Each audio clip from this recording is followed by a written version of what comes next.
ओम शांति।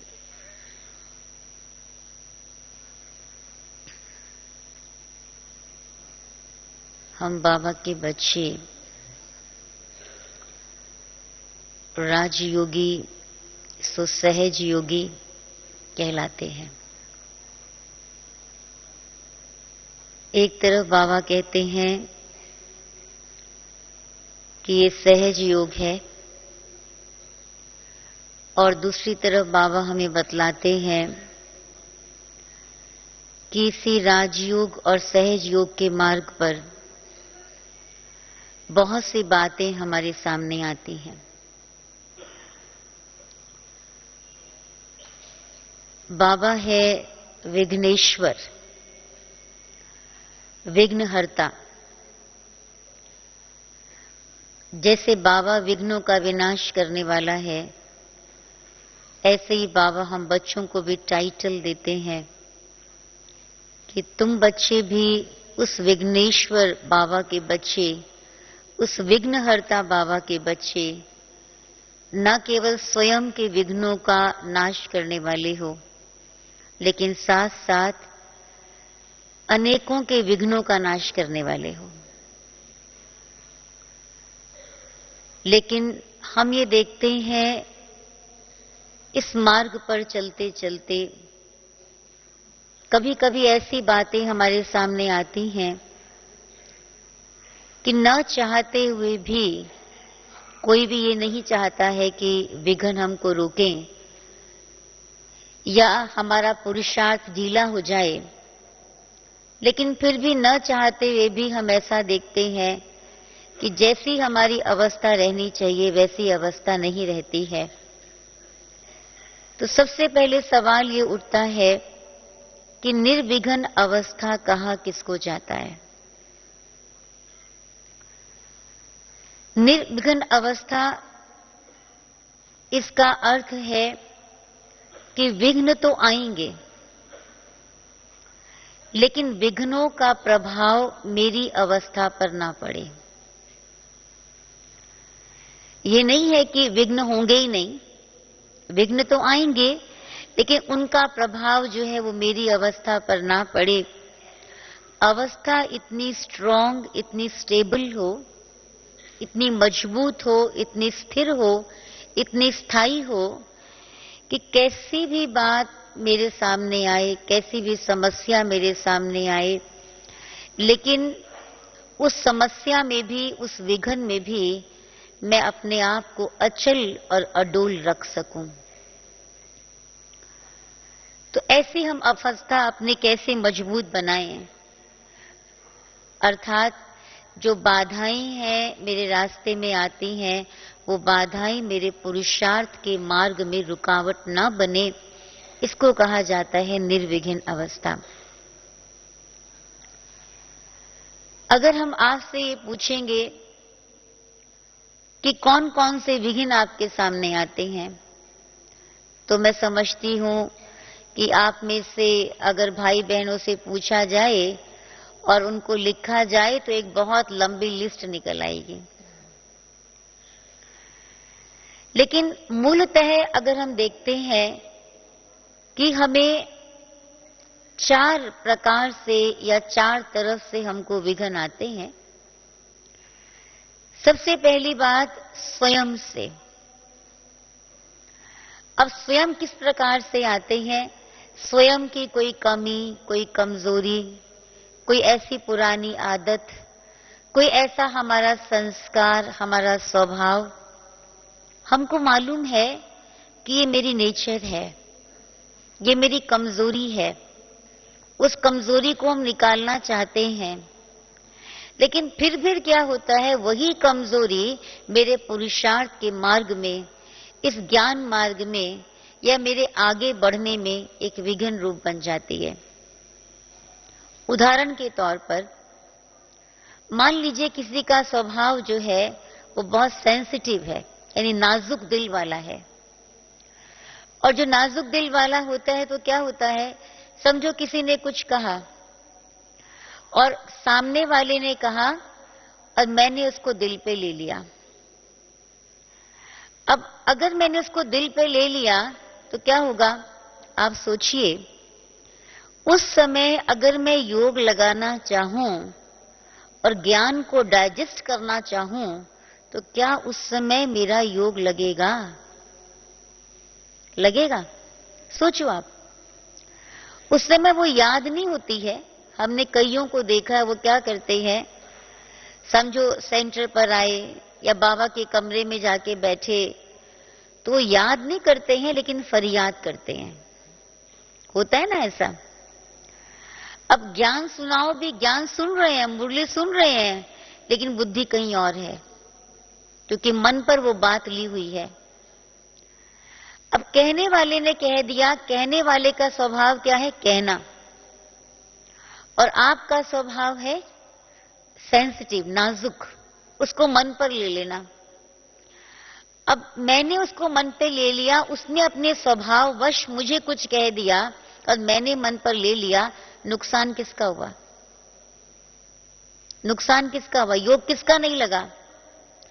अब मैं मुरली सुन रही हूं, मुरली सुनते सुनते मेरी बुद्धि फिर कहीं चली जाती है, फिर कुछ बात ध्यान आता है, बीच में बहन जी प्रश्न पूछती हैं, फिर मेरा ध्यान जाता है, फिर हाँ करते हैं, फिर बुद्धि मेरी वहां चली जाती है। तो जब तक मेरी वो बात मन से निकलती नहीं है, तब तक क्या होता है, हमारे दिल पर वो बात या हमारे मन में वो बात बार बार याद आती रहती है। तो इस तरह से हम देखते हैं कि हमारे स्वयं के स्वभाव, संस्कार, कोई कमजोरी, कोई ऐसी कमी, कोई ऐसी पुरानी आदत, वो ही कभी कभी हमारे रास्ते में विघ्न बन जाती है। दूसरी बात जहां से विघ्न आते हैं, वो है हमारे संबंध संपर्क वाले, हमारे पास पड़ोसी, जान पहचान वाले, जिनके साथ हमारा लेन देन का संबंध है या जिनके हम संपर्क में आते हैं, उनके द्वारा भी कई प्रकार के विघ्न हमारे सामने आते हैं। जैसे कभी उनके साथ संघर्ष होता है, मन मुटाव होता है, कारण कोई भी हो, लेकिन किसी भी कारण से हमारा मन मुटाव हो गया, कुछ संघर्ष हो गया, और वो हमें क्या होता है, वो बात याद आती रहती है। एक वो विघ्न हमारा कसूर नहीं है, हम किधर से भी दोषी नहीं है, लेकिन सामने वाला व्यक्ति मुझे दोषी समझ रहा है, या मेरे साथ उसने इनजस्टिस किया है, अन्याय किया है, मुझे बेफालतू वो दोषी ठहरा रहा है। ऐसी बहुत सारी बातें आम तौर से घर में रहते हुए, और जब हम अपने कार्य क्षेत्र में जाते हैं, व्यवहार में जाते हैं, तो इस तरह की बातें हमारे सामने आती हैं, जो चलते चलते जो हमारी स्मूथ रास्ता चल रहा था, उसमें आके विघ्न बन के खड़े हो जाते हैं। होता है ऐसा? होता है ना ऐसा? तीसरी बात जो विघ्न बनती है, वो कौन सी होती है? जो आज दुनिया के अंदर परिस्थितियां बहुत तीव्र गति से बदल रही हैं, और हमें मालूम है कि क्षण क्षण दुनिया बदलती रहती है, प्रतिपल उसमें परिवर्तन आते रहते हैं। मिसाल के तौर पर आप में से बहुतों को ये बात मालूम है कि जैसे ग्लोबल रिसेशन आया, विश्व भर में वैश्विक स्तर पर क्या हुआ, एक मंदी का समय आया।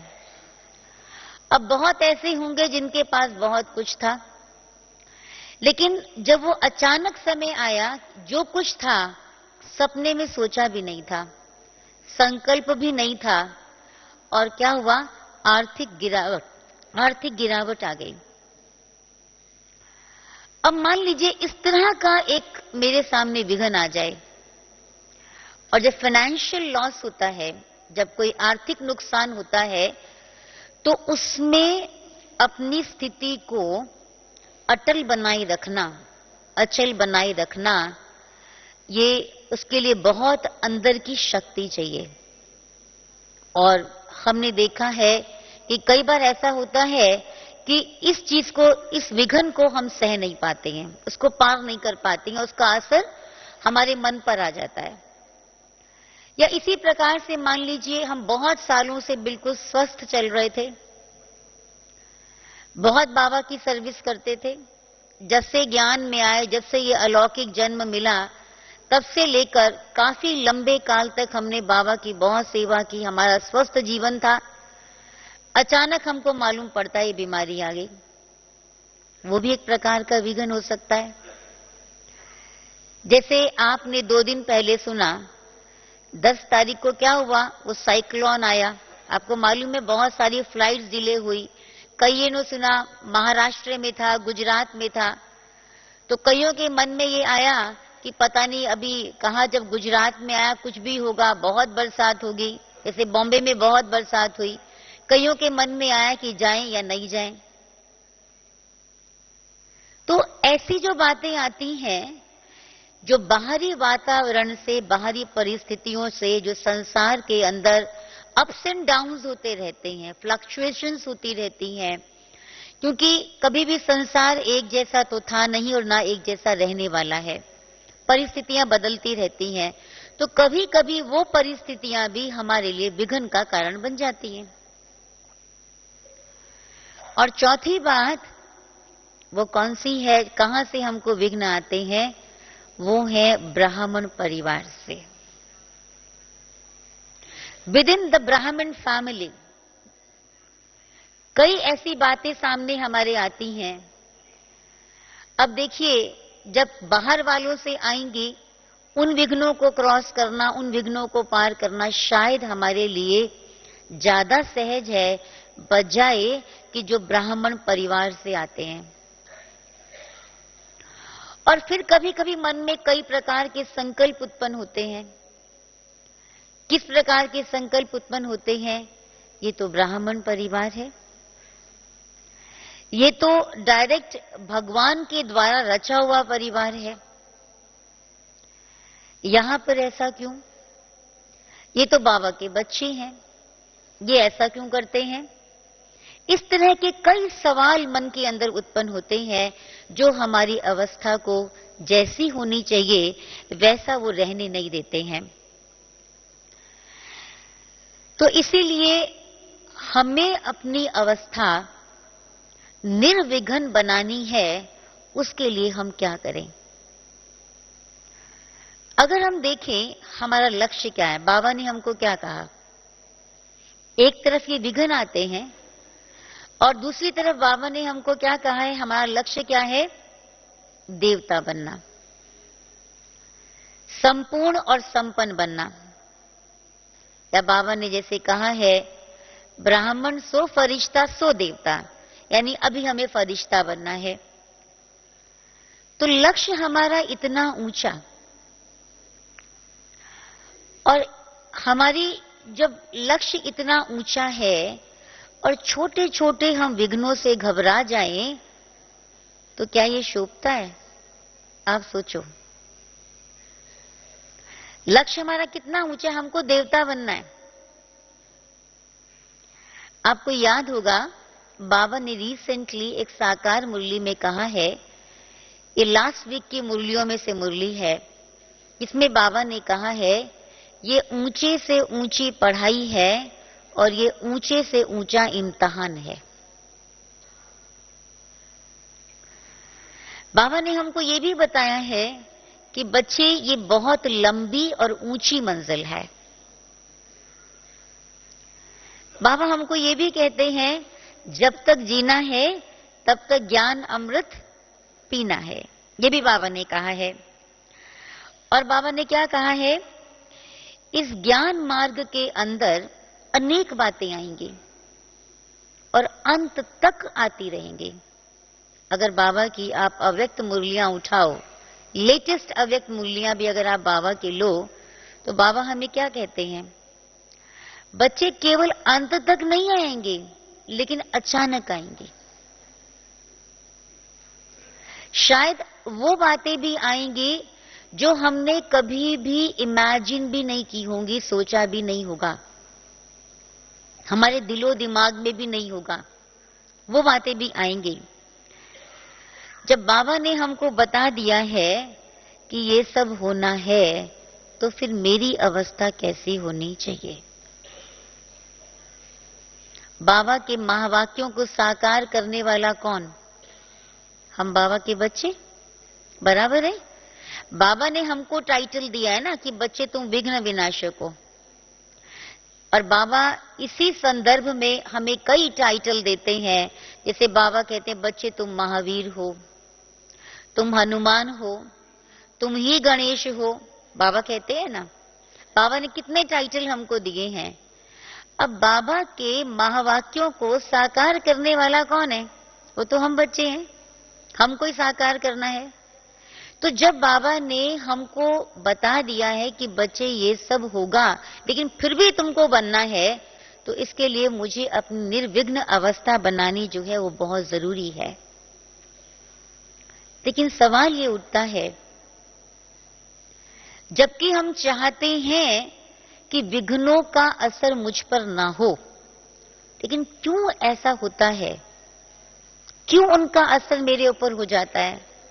मैं भी थोड़े समय के लिए हो जाए। देखिए, किसी को क्या होता है बहुत थोड़े समय के लिए, किसी को थोड़ा और लंबे समय के लिए, और किसी को बहुत लंबे समय तक होता है।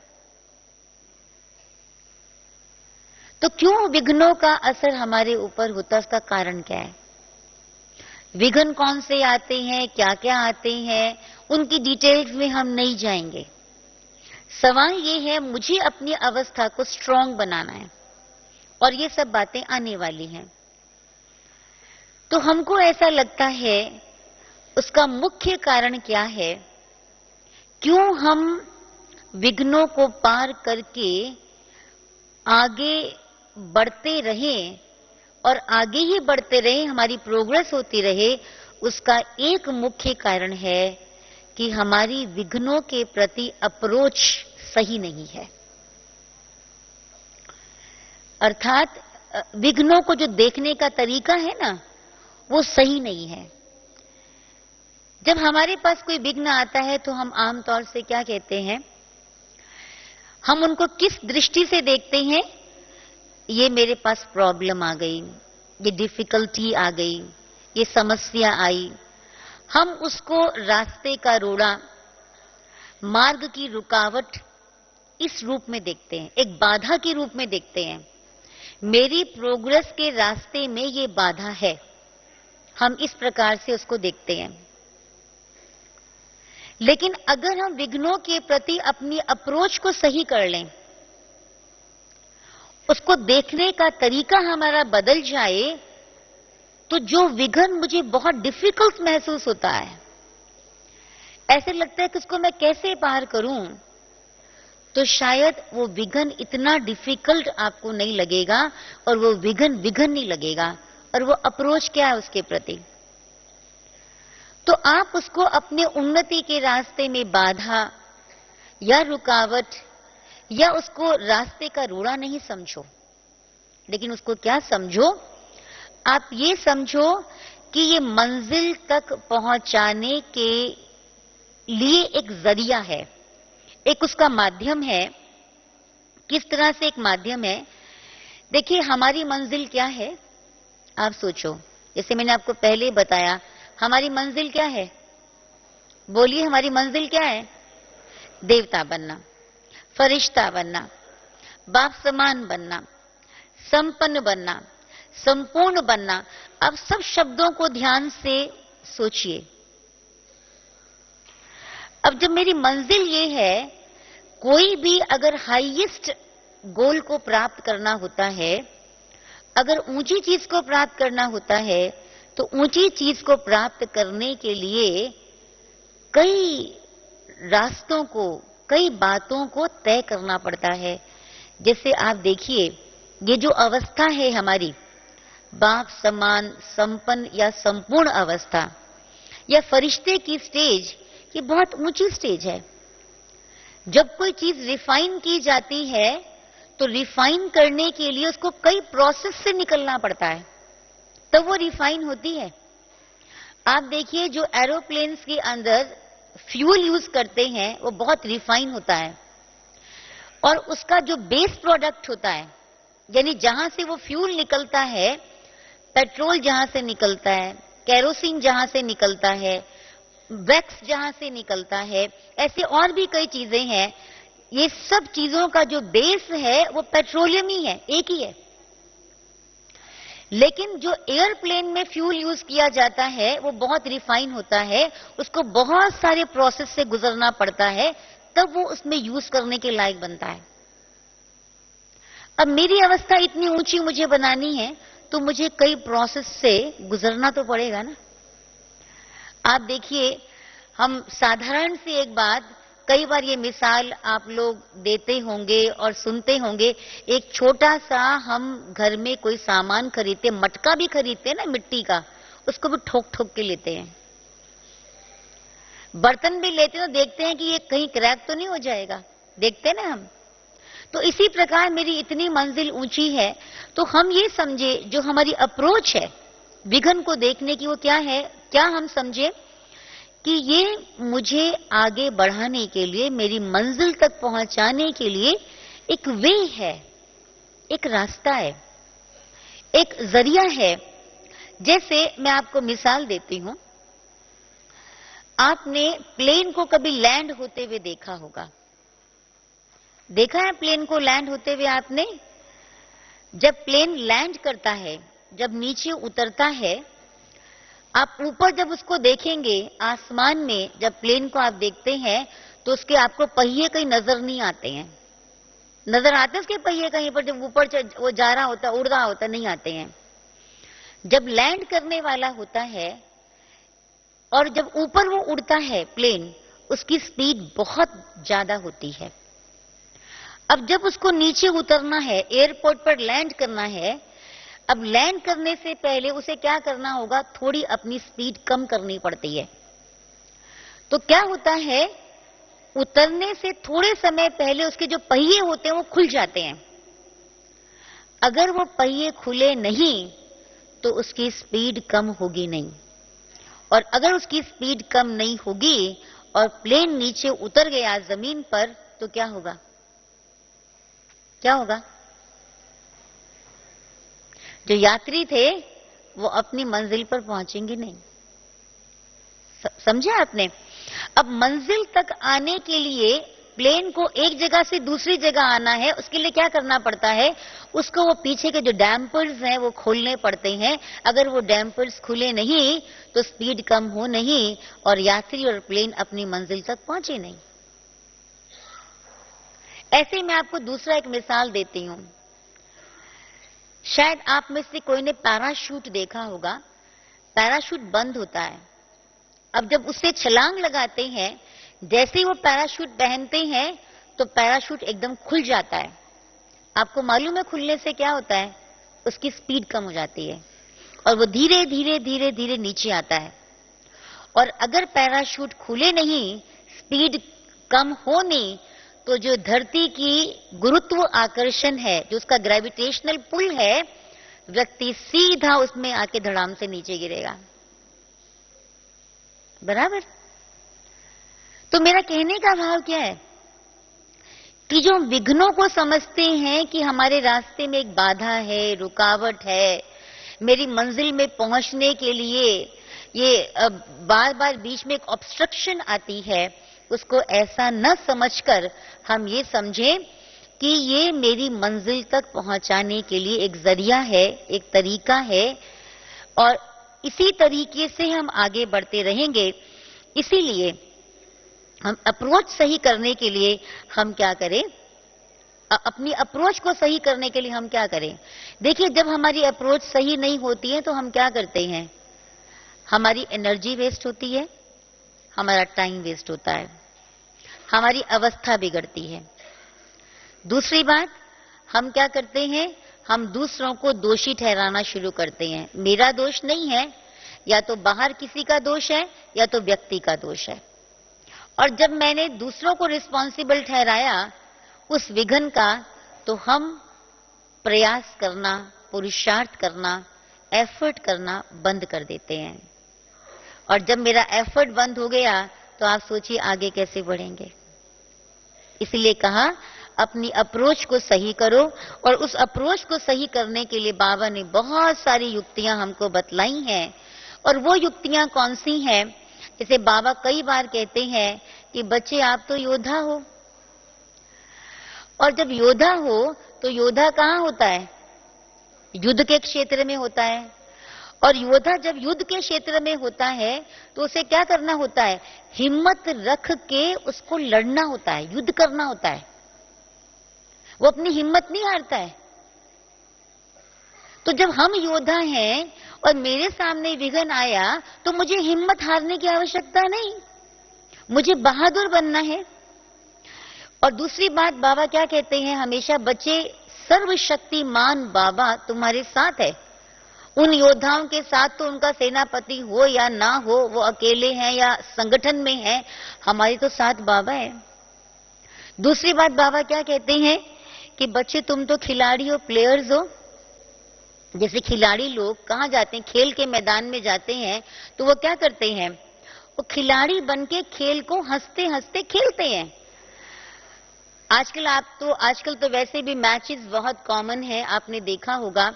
उनको कभी बॉल लग जाती है, कभी बल्ला लग जाता है, कभी वो गिर जाते हैं, कभी कहीं चोट लग जाती है, लेकिन फिर भी क्या करते हैं? वो खेलते रहते हैं, उनको मजा आता है। तो बाबा भी क्या कहते हैं, बच्चे आप भी खिलाड़ी हो, तो हमें क्या करना है? खेलना है, घबराना नहीं है, हमको मूंझना नहीं है। तीसरी बात बाबा ने क्या कहा कि बच्चे ये तो लाइफ के चैलेंजेस हैं। चैलेंजेस को क्या करना पड़ता है? जब चुनौतियां आती हैं जीवन के अंदर, उनको क्या किया जाता है? स्वीकार किया जाता है।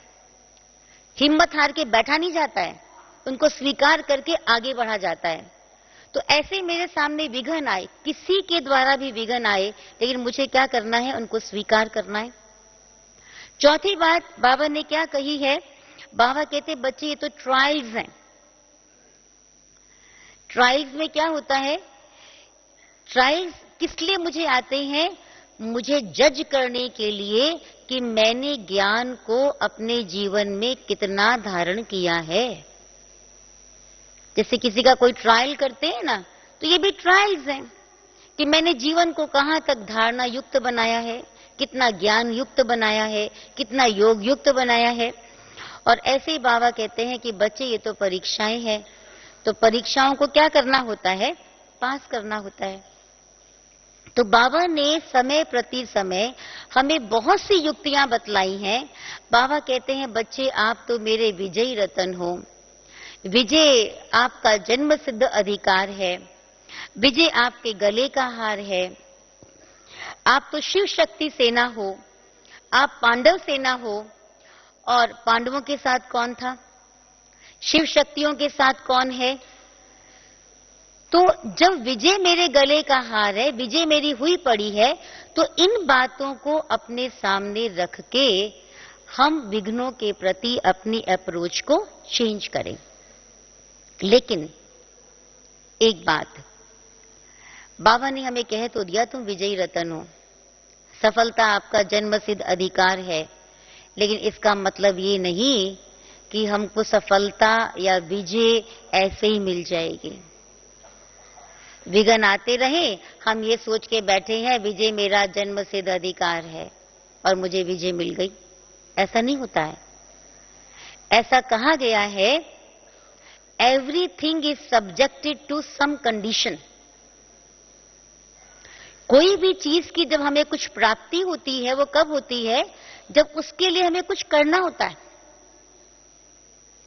अब बाबा ने ये तो कह दिया सफलता तेरा जन्मसिद्ध अधिकार है, ये तो हमने मान लिया, लेकिन बाबा ने ये भी तो साथ साथ कहा है कि तुमको पुरुषार्थ करते रहना है। तो मुझे पुरुषार्थ भी तो करना पड़ेगा। हम वो बात तो भूल जाते हैं जो बाबा ने कहा बच्चे पुरुषार्थ करना है, उस समय मुझे क्या करना है वो तो भूल जाते हैं। लेकिन ये सोचा होगा कि सफलता मेरा जन्मसिद्ध अधिकार है और पुरुषार्थ करनी रहे। और फिर क्या कहते हैं? हमने सोचा था, बाबा कहते हैं सफलता तेरा जन्मसिद्ध अधिकार है, लेकिन सफलता तो मुझे मिले नहीं। लेकिन आप अपने से पूछो, जो बाबा ने विधि बतलाई थी उस विधि को मैंने अपनाया था, मैंने उस कंडीशन को मैंने फॉलो किया था, उसको मैंने कार्य में लाया था। तो हमें क्या करना होगा? हमें जो बाबा हमें विधियां सिखलाते हैं उन विधियों को अपनाना होगा। वैसे भी आप देखिए प्रभु प्राप्ति के मार्ग में विघ्न बहुत आते हैं, ये कोई नई बात नहीं है। ये कोई बड़ी बात नहीं है और नई बात नहीं है। कई बार हम सोचते हैं कि भक्ति में जब भक्त लोग जाते हैं तीर्थ यात्राओं पर, कितनी कठिनाइयां सहन करते हैं। कितना भी कैसा भी रास्ता हो, बस एक में ही श्रद्धा, एक में ही भावना, एक से ही प्रेम, एक की ही लगन, बस जाना है। माता जी के दर्शन करने जाएंगे तो जय माता की, जय माता की। कोई गुरु जी के दर्शन करने जाएंगे, उस फलाने गुरु की जय। तो उसी भावना में, उसी श्रद्धा में वो आगे बढ़ते जाते हैं।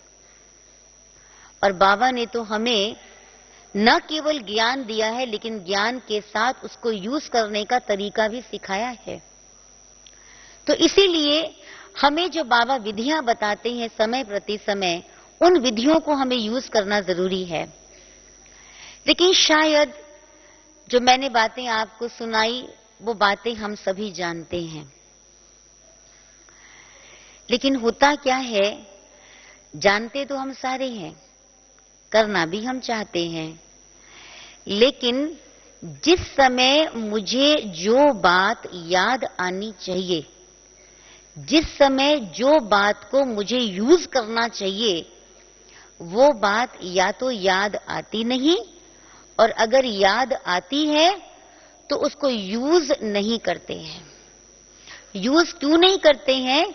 यूज करना आता नहीं, और या फिर क्यों यूज करना नहीं आता या क्यों याद नहीं आती? क्योंकि हमने योग लगाकर उस ज्ञान की बातों को अपने अंदर समाया नहीं है। हमने बहुत बार देखा है, हमारे में से कई भाई बहन, कोई बात आई, वो हमको बताएंगे, बात सुनाते सुनाते बताते रहेंगे, हाँ बहन जी, या आपस में बात करें तो कहेंगे मालूम है, बाबा ने तो बता दिया ना, ड्रामा है, ड्रामा कल्याणकारी है। सब बोल रहे हैं ज्ञान की बातें, लेकिन उस ज्ञान को अपने अंदर समाकर अपने विघ्न को खत्म कर सकें और अपनी अवस्था को स्ट्रांग बना सकें, वो नहीं होता है। इसलिए किस चीज की जरूरत है? किस चीज की आवश्यकता है? अवस्था को मजबूत करने की, ताकि विघ्नों का असर जो है हमारे ऊपर ना पड़े। बुद्धि में सारा ज्ञान भरा पड़ा है। आप किसी को कहो जाके सुना के आओ, बहुत अच्छा क्लास करा के आएंगे, बहुत अच्छी अच्छी बातें सुना के आएंगे, लेकिन जब अपने को यूज करनी होती हैं वो बातें, वो स्मृति से खिसक जाती हैं। तो इसलिए जैसे बाबा ने कहा कि हमारी अवस्था कैसी होनी चाहिए, वर्तमान समय हमारे चेहरे से, हमारे चलन से, हमारी बोल से ये दिखाई दे कि ये अलौकिक है, ये न्यारी है, ये ज्ञानी तू आत्मा है। बाबा ने कहा है ना लेटेस्ट मुरली में, ये दिखाई देना चाहिए। तो हम केवल सुनने या सुनाने वाले नहीं हैं, लेकिन हम उस ज्ञान को सुनकर अपने अंदर समाने वाले हैं और उसका स्वरूप बनने वाले हैं। तो इसके लिए हमें क्या करना होगा ताकि हमारी अवस्था मजबूत बने? समय प्रमाण, जो अभी समय चल रहा है, उसके प्रमाण मैं आपको कुछ 3-4 बातें आपके साथ शेयर करना चाहूंगी। सबसे पहली बात है वो कॉमन बातें, लेकिन फिर से उस पर हम आपका ध्यान खिंचवाना चाहते हैं, जिसमें सबसे पहली बात है अपनी दिनचर्या पर हमारा विशेष अटेंशन रहे।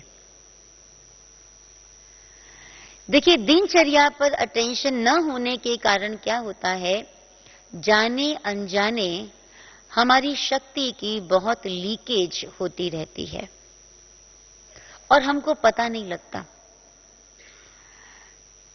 और आप सोचिए, जब लीकेज होती रहेगी तो अंदर शक्ति जमा कैसे होगी? इसलिए दिनचर्या पर विशेष अटेंशन, उसमें भी विशेष किसके ऊपर? अमृत वेले के साथ साथ हमारा मुरली पर विशेष ध्यान हो।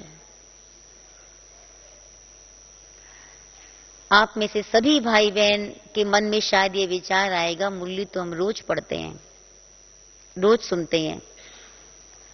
लेकिन कभी कभी हमारे मन में ये संकल्प आते हैं कि बाबा की मुरली वही है, वही साकार मुरली है, रोज तो हम पढ़ते हैं, लेकिन जिस तरीके से मुझे मुरली सुननी चाहिए और जिस तरीके से मुझे पढ़नी चाहिए, क्या हम उस तरीके से मुरली को रोज पढ़ते अथवा सुनते हैं?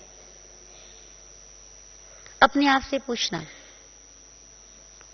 किस तरह से मुझे मुरली पर ध्यान देना है? एकदम एकाग्र होकर मुरली सुनना, जैसे बाबा मुझे कह रहा है और मैं सुन रही हूं, और आज बाबा ने जो मुझे सुनाया उसमें से मैंने क्या लिया। दूसरी बात, किस पर विशेष अटेंशन देना है? अगर हो सके तो थोड़ा समय, चाहे प्रवृत्ति में रहते हैं, चाहे हमारा बहुत बिजी स्केड्यूल है, बहुत व्यस्त रहते हैं, लेकिन अगर हो सके, अगर मुझे 5 मिनट भी मिले, 10 मिनट भी मिले, एकांत का अनुभव। तीसरी बात, अशरीरी अवस्था का अभ्यास। चाहे मुझे 5 मिनट मिले। देखिए, जब हम मधुबन में आते हैं, सेंटर्स पर जाते हैं, वहां तो हमारे पास टाइम है, लेकिन हम इसके अलावा जब घरों में रहते हैं, चाहे मुझे 5 मिनट मिलता है, 10 मिनट मिलता है, थोड़ा मैं एकांत का अनुभव करके देखूं। और दूसरा, अशरीरी अवस्था का अभ्यास। ये दिनचर्या में इस बात पर मेरा विशेष अटेंशन हो। दूसरी बात, इस जीवन को धारणा युक्त जीवन बनाओ। ज्ञान तो दुनिया में भी बहुत है, सुनाने वाले भी बहुत हैं। अंतर क्या है? बाबा ने विशेष जो जोर दिया वो धारणाओं पर जोर दिया। आप देखिए, हमारी ब्राह्मण लाइफ का, इस योगी लाइफ का बेस क्या है, उसका आधार क्या है, फाउंडेशन क्या है? बाबा तो है ही, निस्संदेह बाबा है। लेकिन इसके साथ साथ हमारी ब्राह्मण लाइफ का फाउंडेशन क्या है? हमारी धारणाएं। तो धारणाओं पर विशेष अटेंशन दो और उसमें ये ध्यान रखो। किस बात का ध्यान रखो? जहां तक हो सके मेरे अंदर कोई भी अशुद्ध विचार या अशुद्ध ख्यालात, व्यर्थ विचार वो अंदर ना जाए। समझो आने लगा, आया वो विचार, उसको तुरंत बाहर निकाल दो, उसको अंदर नहीं जाने दो। कभी कभी चर्चा में आता है बात, कभी कभी कान में पड़ता है, चलते चलते कान में पड़ता है, कभी हम जब कहीं जा रहे हैं दिखाई देता तो तुरंत मन में विचार आता है। लेकिन ये कोशिश करो, ये प्रयास करो, ये पुरुषार्थ करो कि वो जो अशुद्ध विचार या व्यर्थ विचार है वो मेरे अंदर ना जाए। और इसमें धारणा युक्त में दूसरी बात कौन सी हम ध्यान रखें? रोज कोई भी एक पॉइंट ले लो, कोई भी एक पॉइंट, बहुत सारी बातें नहीं लो, लेकिन एक पॉइंट लेकर क्या करो, उसका अभ्यास करने की कोशिश करो। तब हमारा जीवन जो है वो धारणा युक्त बनेगा।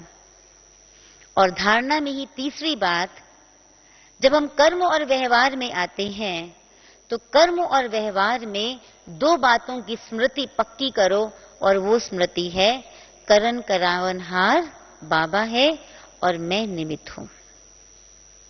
निमित्त पने की स्मृति और करन करावनहार की स्मृति।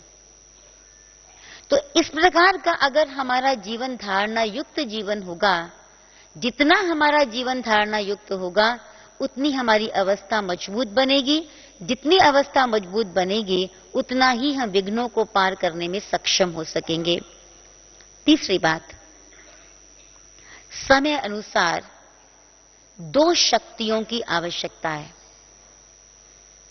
ब्राह्मण परिवार को भी सामने रखते हुए, बाहर की बदलती हुई परिस्थितियों को भी सामने रखते हुए 2 शक्तियों की मुख्य रूप से आवश्यकता है, और वो 2 शक्तियां हैं सहन शक्ति और धैर्यता की शक्ति। अगर हम अपना जीवन देखें, अगर हम अपने बड़े जो भाई बहन हैं हमारी वरिष्ठ दादियां, हमारे वरिष्ठ भाई, उनका जीवन देखें, अगर हम यज्ञ का इतिहास उठाकर देखें तो हम देखते हैं परीक्षाएं सभी के पास आती हैं। बाहर में भी अगर हम देखते हैं, दुनिया के अंदर भी जो बड़े लोग होते हैं, जो जिनका गायन होता है, उनकी लाइफ में भी बहुत सारे फेजेस आते हैं, बहुत डिफिकल्टीज आती हैं। और ये भी हमको मालूम है, परिस्थितियां कभी भी एक जैसी रहती नहीं है, वो बदलती रहती हैं। और समय ऐसा चल रहा है एट प्रेजेंट, जब आपको बाहर वालों से ज्यादा अपनों से परिस्थितियों का सामना करना पड़ेगा। और जब ऐसी परिस्थितियां आएंगी, जैसे मैंने आपको पहले कहा कि जब कोई ऐसा व्यक्ति होता है जिसके पास ज्ञान नहीं है, जिसको बाबा की पहचान नहीं है, जो ब्राह्मण नहीं है, वो कोई बात कह देता है, उसको पार कर लेना, उसको सहन कर लेना बहुत आसान है, इसके कंपैरिजन में कि कोई ब्राह्मण मुझे कुछ कहे, उसको पार करना या उसको सहन करना। लेकिन समय जैसे बहुत तीव्र गति से जा रहा है, उस तीव्र गति से बदलते हुए समय में आप ये देखेंगे कि अपनों से ही बहुत सारी ऐसी बातें सामने आएंगी जिनको हमें पार करना होगा। उसके लिए हमें चाहिएगी सहन करने की शक्ति और धैर्यता की शक्ति। इन दो शक्तियों को बढ़ाओ। और लास्टली, जो बाबा ने हमें लेटेस्ट मुरली में 25 अक्टूबर की मुरली में भी कहा है कि अपने खजानों को, जो हमारा शुभ संकल्पों का खजाना है, उसको जमा करते जाओ। और शुभ संकल्पों का खजाना जो जमा होगा, वो होगा शुभ भावना और शुभकामना से। कैसी भी व्यक्ति है, कैसी भी बात है, कैसा भी विघ्न है, लेकिन मेरी शुभ भावना और शुभकामना, हम जितना शुभ संकल्पों का खजाना अपने अंदर जमा करते जाएंगे, जितनी जितनी शुभ भावना शुभकामना हमारी होगी, नेचुरल शुभ संकल्पों का खजाना जमा होगा। और वो खजाना जो है मेरी अवस्था को मजबूत करने में मदद करता है। देखिए, कहा गया है, एक अंग्रेजी लेखक हुआ है, उन्होंने कहा है कि असफलता के 40 लाख भी कारण हो सकते हैं, लेकिन बहाना एक भी नहीं चलेगा। There can be 40 million reasons of failure, but there should not be a single excuse. तो विघ्न बहुत सारे हमारे सामने आएंगे। हम कहें इस विघ्न के कारण मेरी अवस्था ऐसी हो गई, फलाने ने मुझे ऐसा कह दिया इसलिए मेरा ऐसा हो गया। इसका मतलब मुझे अभी भी अपने अंदर सामर्थ्य को, शक्ति को, बल को, ताकत को भरने की आवश्यकता है। ये जो जीवन है, जीवन हमारे पास हर एक प्रकार के अवसर लेकर आता है। देखिए, ये भी किसी ने कहा है कि we can curse the darkness और we can light a candle. After all life क्या है? Life is all about choices available to us. हम कौन सी चॉइस का इस्तेमाल करते हैं। अब मेरे पास ये भी एक चॉइस है कि विघ्न मेरे सामने आए और मैं विघ्नों के प्रभाव में आ जाऊं, और विघ्नों के प्रभाव में आके मैं रुक जाऊं या ठहर जाऊं, या मेरी अवस्था डामाडोल हो जाए। ये भी मेरे पास चॉइस है। या मेरे पास चॉइस क्या है कि मैं आगे बढ़ती जाऊं। और बाबा ने, जैसे मैंने आपको पहले ही कहा, बाबा ने हमको ये बता दिया है कि बच्चे विघ्न आएंगे, लेकिन आपको क्या बनना है? आपको विघ्नों को पार करके विघ्न विनाशक बनना है। और विघ्न आए नहीं तो हमारा टाइटल कैसे सार्थक होगा? विघ्नों को नाश करेंगे तभी तो हमारा टाइटल सार्थक होगा। तो इसीलिए अब हमें अपने अंदर इतनी शक्ति जमा करनी है, हम ऐसा ना करें, हम विघ्नों का वर्णन करते रहें। विघ्नों का वर्णन करना ऐसे ही है जैसे अंधेरे को कोसते रहना। तो मुझे अंधेरे को कोसने की आवश्यकता नहीं है। ज्ञान सागर बाबा ने हमको इतना ज्ञान दिया है, इतनी ज्ञान की रोशनी दी है, उस ज्ञान को हम अपने अंदर मंथन मनन करते हुए, योग के द्वारा उसका स्वरूप बनते हुए, उस अंधेरे को भी उस रोशनी से खत्म करें, खुद भी आगे बढ़ें और दूसरों को भी आगे बढ़ाते जाएं। ओम शांति।